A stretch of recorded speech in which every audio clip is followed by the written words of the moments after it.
Welcome to become सरकारी। स्वागत है दोस्तों आप सभी का हमारे और आपके अपने यूट्यूब चैनल बिकम सरकारी पर।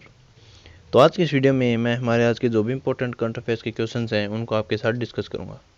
और मैं जितने भी करंट अफेयर्स के क्वेश्चंस आपके साथ डिस्कस करूंगा ये एग्जाम पॉइंट ऑफ व्यू से इंपॉर्टेंट हैं, तो आप वीडियो को एंड तक पूरी देखना। तो चलिए शुरू करते हैं हम हमारी आज की इस वीडियो को।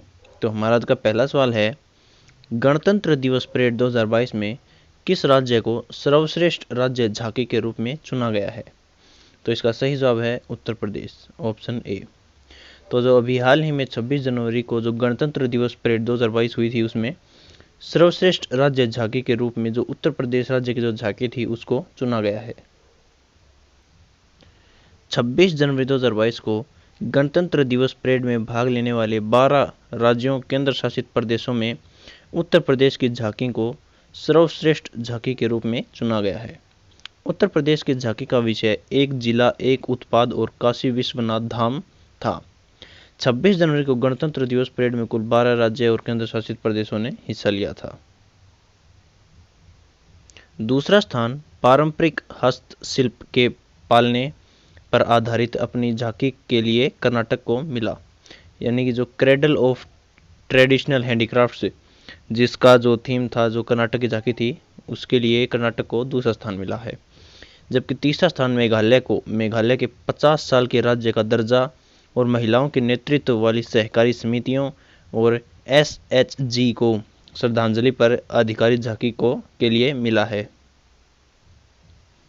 लोकप्रिय पसंद श्रेणी पुरस्कार पहली बार 2022 में पेश किया गया था, जिसमें आम जनता को माईगोव यानी जो प्लेटफॉर्म के माध्यम से सर्वश्रेष्ठ मार्चिंग दल और सर्वश्रेष्ठ झांकी के लिए वोट करने के लिए आमंत्रित किया गया था। ऑनलाइन मतदान 25 से 31 जनवरी 2022 के बीच आयोजित किया गया था। हमारा अगला सवाल है, हाल ही में किसे UGC यानी कि यूनिवर्सिटी ग्रांट्स कमीशन के नए अध्यक्ष के रूप में चुना गया है? तो इसका सही जवाब है ऑप्शन सी, जगदीश कुमार। तो जगदीश कुमार को हाल ही में जो UGC यानी कि जो यूनिवर्सिटी ग्रांट्स कमीशन है उसके नए अध्यक्ष के लिए चुना गया है। भारत सरकार ने JNU यानी कि जो जवाहरलाल नेहरू विश्वविद्यालय के कुलपति M जगदीश कुमार को विश्वविद्यालय अनुदान आयोग यानी कि यूनिवर्सिटी ग्रांट्स कमीशन सोर्स में UGC का नया अध्यक्ष नियुक्त किया है। उन्हें 5 वर्ष की अवधि के लिए या 65 वर्ष की आयु प्राप्त करने तक यानी कि इसमें जो भी पहले होगा उसके लिए नियुक्त किया गया है।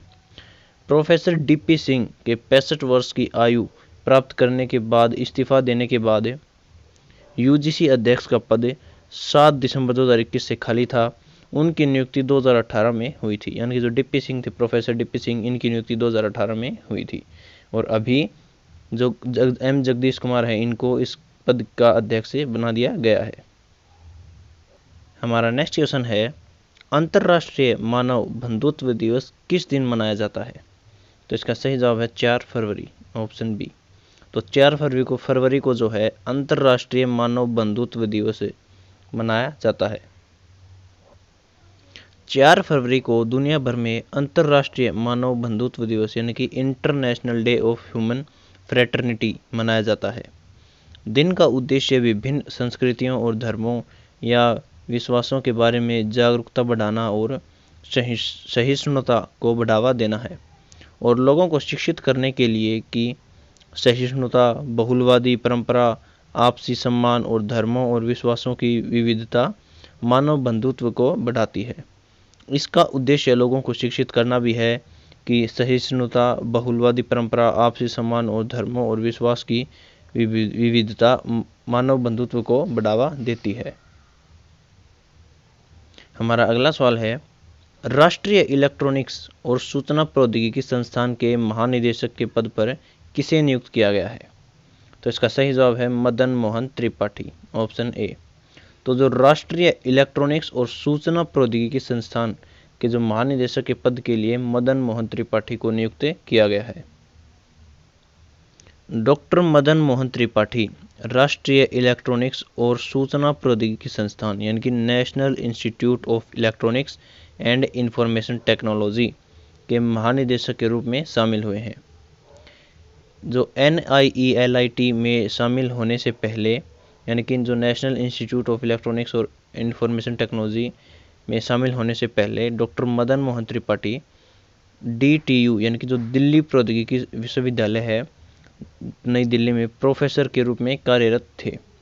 DTU में उन्होंने निदेशक आंतरिक गुणवत्ता आश्वासन प्रकोष्ठ यानी कि इंटरनल क्वालिटी एश्योरेंस सेल और बौद्धिक संपदा अधिकार प्रकोष्ठ के समन्वय के रूप में भी काम किया।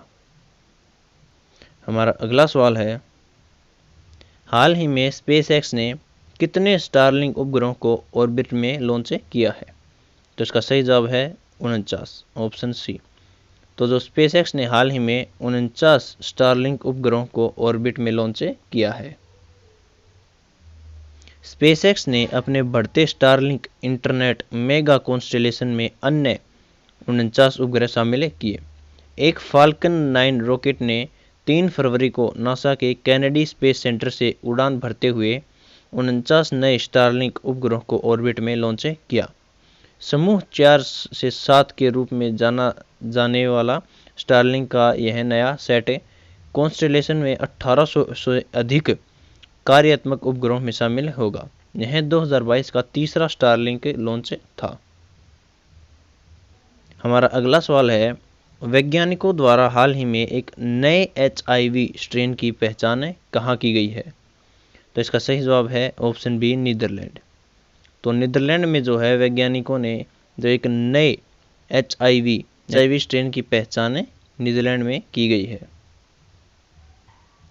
ऑक्सफोर्ड विश्वविद्यालय के शोधकर्ताओं ने दशकों से नीदरलैंड में मौजूद HIV के अत्यधिक विषाणु जनित स्ट्रेन की खोज की है, लेकिन आधुनिक उपचारों की प्रभावशीलता के कारण यह खतरनाक नहीं है।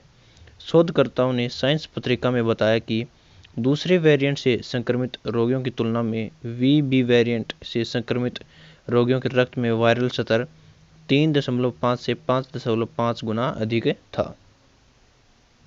हमारा अगला सवाल है, हाल ही में इंडिगो के नए प्रबंध निदेशक के लिए किसे चुना गया है? इसका सही जवाब है राहुल भाटिया। तो हाल ही में राहुल भाटिया को जो है इंडिगो के नए प्रबंध निदेशक के लिए चुना गया है। कम लागत वाली भारतीय एयरलाइन इंडिगो ने अपने सह संस्थापक और प्रोमोटर राहुल भाटिया को तत्काल प्रभाव से कंपनी के प्रबंध निदेशक यानी कि MD के रूप में नियुक्त किया है। वह इंडिगो के पहले MD हैं, क्योंकि इससे पहले कंपनी का कोई प्रबंध निदेशक नहीं था। रोनोजोय दत्ता इंडिगो के CEO हैं। हमारा अगला सवाल है, कौन सी कंपनी 2021 में दुनिया की शीर्ष सेमीकंडक्टर कंपनी बन गई है? तो इसका सही जवाब है ऑप्शन सी, सैमसंग। तो सैमसंग जो है हाल ही में 2021 में दुनिया की शीर्ष सेमीकंडक्टर जो प्रोडक्शन यानी कि जो कंपनियां सेमीकंडक्टर प्रोड्यूस करती हैं उनमें शीर्ष पर 2021 में बन गई है। अनुसंधान firm counter point technology market research द्वारा जारी एक रिपोर्ट के अनुसार दक्षिण कोरियाई इलेक्ट्रॉनिक्स निर्माण की दिग्गज कंपनी सैमसंग इलेक्ट्रॉनिक्स ने US चिप मेकर इंटेल को पीछे छोड़ दिया और 2021 में राजस्व के मामले में दुनिया की अग्रणी चिप मेकर बन गई। मेमोरी विक्रेताओं ने उद्योग का नेतृत्व करना जारी रखा, जिसमें SK हाइनिक्स और माइक्रोन तीसरे और चौथे स्थान पर रहे। इसके बाद क्वालकॉम 5वें और नवीडिया सहित IC डिज़ाइन विक्रेताओं का स्थान रहा। तो यह थी हमारी आज की वीडियो। अगर आपको हमारी आज की वीडियो पसंद आई हो तो वीडियो को लाइक करें और भी ऐसी करंट अफेयर्स की वीडियोस, डेली क्विज और जॉब नोटिफिकेशंस के लिए हमारे चैनल बिकम सरकारी को सब्सक्राइब करना ना भूलें और आप कमेंट बॉक्स में अपनी राय ज़रूर दें कि आपको हमारी यह वीडियो कैसी लगी। नमस्कार।